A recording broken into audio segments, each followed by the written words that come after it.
but we got to get back to that, and I think that's in the beginning. That's when we decided to do this channel. That's what our purpose was. We was trying to give back to the people around us, to the men, to the women. Strengthen our community in a positive way. And Like I I said, think, well, go ahead. and I think we are heading more in that direction. It's good. Anything that's good is always hard. Yeah. So when you try to do good content, it's harder to get that good content out. Yeah.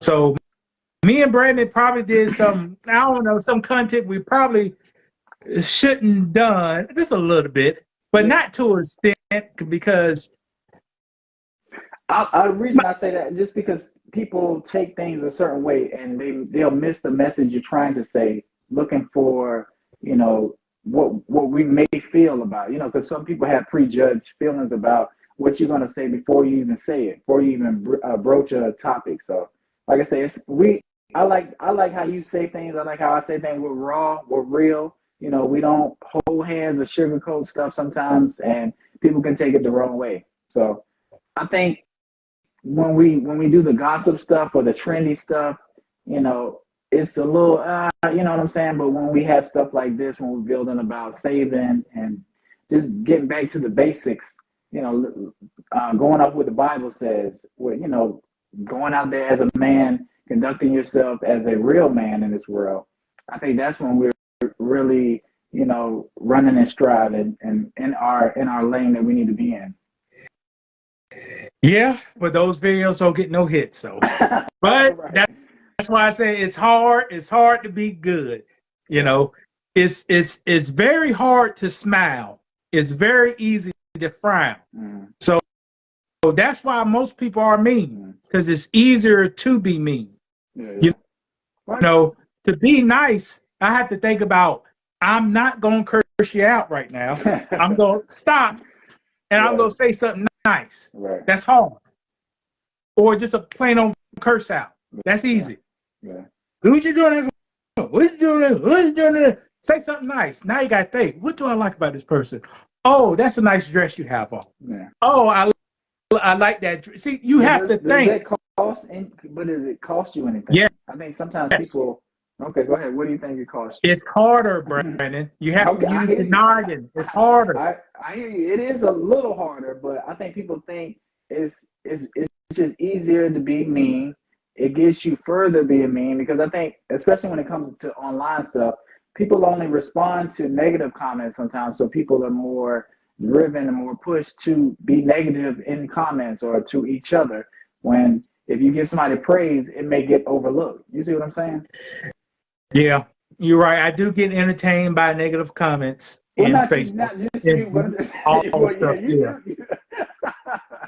I do get entertained. Yeah. That it just feels. The devil feels good. Right. So, but it's not a good. God feels good too, but the devil feels good in a different, like in a drunk way. Yeah, but I think when you go back and forth with people about certain issues, you're not doing it in a malicious way, though. You just have an opinion that differs from somebody else's. Like if me and you disagree on something, it's not a hateful thing. We just on two different sides of the opinion. Well, one thing we got to know too, Brandon, communications is extremely bad. People forgot how to have a conversation anymore, and they get into their feelings and beliefs, and a lot of people think their feelings and beliefs are 100% correct. Right. Do you feel that way about your opinion and your facts? Because I know a lot of your opinions are based on numbers and history. So do you feel like you can be wrong? And yes, an opinion based stuff, but I guess some people think that they're not wrong, or how they feel is the right way. Yes, I could be wrong, because the data may be wrong, but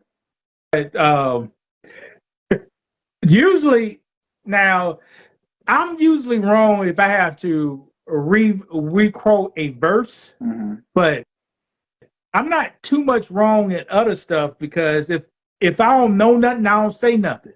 I'm like the worst person you could get to I cannot bull BS. Yeah. Like, do fillers. How are you saying? Like just if I don't know about the topic, I can't even talk or discuss about the topic. right. And you do that sometimes. Like if I ask you something and you feel like you don't have enough knowledge, you're not just gonna start saying stuff just because, or just try to formulate, a fact or a strong opinion. You just don't do that.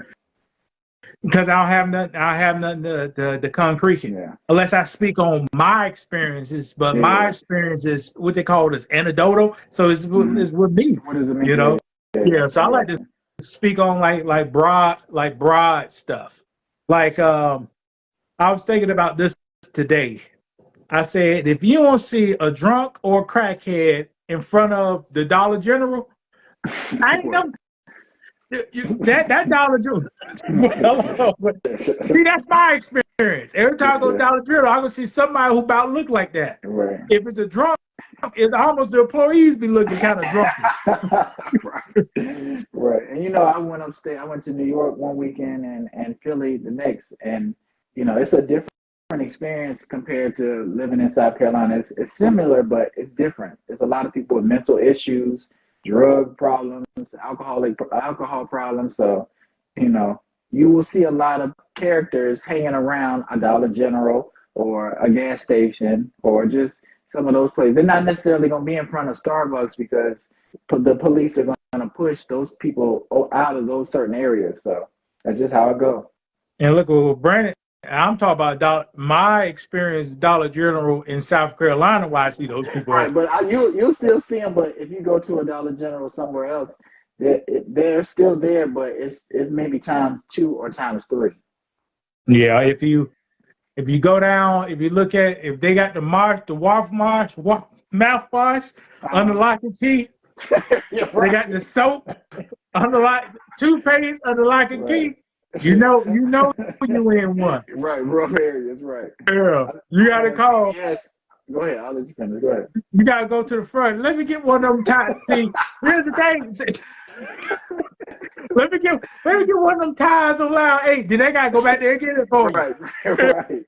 Yeah. I went to a CVS. They had a lot of stuff under lock and key. I was like, God, dog. But that just in New York, kind of area. In Philadelphia. Yeah. It's like, but that's how it is, and they don't have a choice as a business not to do that kind of stuff because they lose so much money dealing with theft because people are stealing cough syrup and just stuff like that. It is what it is. I will hate to see America in 20 years because guys, we are at the cusp, or we are getting now. We are bringing back violence like it's the 1970s and 60s. And what way? The 1970s, your granddad would bust your head open. He'll have them chains, them knives, the 22s, the 32 automatics, right. 38 specials. But back then, they didn't hit no old people. They didn't do no old people like that. But it's your grandpa was violent. In the 80s and the 90s, they kind of stopped that. They did a 3 strikes rule. They locked the whole bunch of people up. It got less violent. But social media, the crime bill, they making battle style weapons legal again in 2004. Social media and the internet. Now this thing is outrageous, man. Yeah. And I saw you had a post about gangs, and I was kind of thinking about gangs too. Like, how many different gangs you think Black people have? It's a bunch of different gangs, even though we're the same people. And go ahead. Bloods and Crips. Okay. But I think now I don't know. This is my opinion. Dodo. This is me. Go ahead. Everybody like to throw up a Crip sign. So if y'all in the same gang, why y'all killing each other? Yeah. But that's the thing. Like, I guess it may be 2 or 3 original gangs, but then they branch off into so many different, sub gangs underneath there. It's like certain certain blood gangs don't get along, and certain Crip gangs don't get along, but certain, Crip and blood gangs can get along. Like, it's just a lot of different gangs for no reason, and we're all the same people. And it just made me think, dude. I know there's a lot of different Mexican gangs too, but it just seems like we have far too many gangs and we're fighting each other in these small areas, and it's for no reason. But for some reason, we feel like we have to do that. And I can't remember what you said on your post, but it's like I don't want to offend communities, but like I said, it's something like grown men shouldn't feel like they needed to be in a gang and do these kind of things. A man won't be in a gang. A man will be in an organization or army. There you go. And that's what I want to say. Like, you need to be grown and be in an organization really impacting the community in a positive way. And you can be, but for some reason that's not cool. That's not what people are leaning towards. They want to be in a gang. They want to get a switch. They want to do all these things that program through music to do because it sounds cool. They see people doing it. And then what happens? You get killed, or you do a lot of jail time. And it's like, why are we doing this? If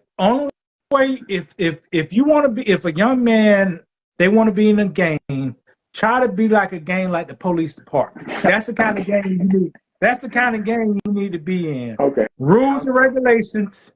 Everybody is down for each other, and you ride like that. Yeah, that's right. the type of gang you got to be at. Right, but